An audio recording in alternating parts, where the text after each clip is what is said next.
Surah Al-Maidah ayat 39. Bahwasanya ini adalah dosa yang tidak cukup hanya dengan istighfar. Ayat ini menjelaskan kepada kita bahwa dosa yang kita lakukan ini tidak cukup dengan istighfar saja. Maka kita harus menuntut dengan cara-cara yang lain agar supaya dosa yang kita lakukan itu adalah diampuni oleh Allah Subhanahu wa taala. Mana contohnya? Yakni ialah seperti satu menggibah.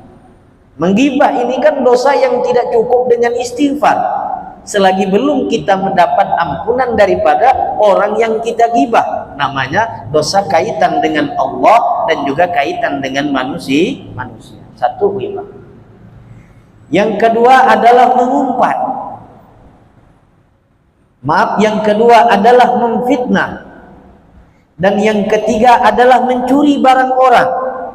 Yang dulunya kita jadi maling, jadi apa, lalu kita curi, bertaubat kita kepada Allah. Mau tidak ingin kita harus bertemu orang yang dulunya pernah kita curi barangnya, karena kita menzalimi orang.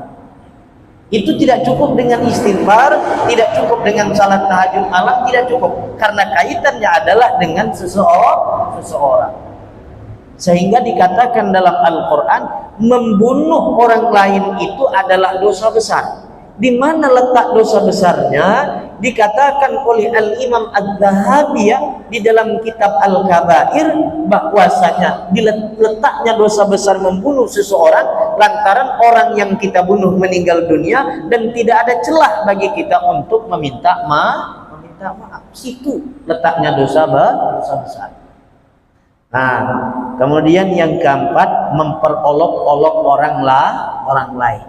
Memperolok-olok orang lain ini termasuk daripada dosa yang mana adalah bagian daripada dosa yang tidak cukup dengan istighfar.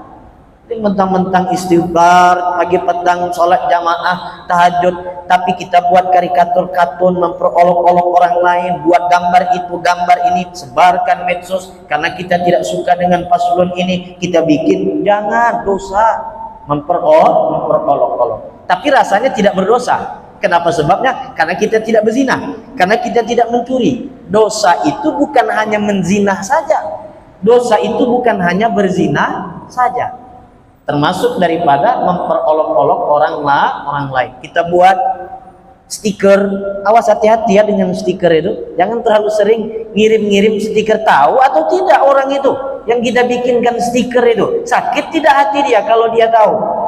Jamaah yang dimuliakan oleh Allah Ta'ala, maka saya termasuk orang yang bukan anti, hati-hati dengan stiker.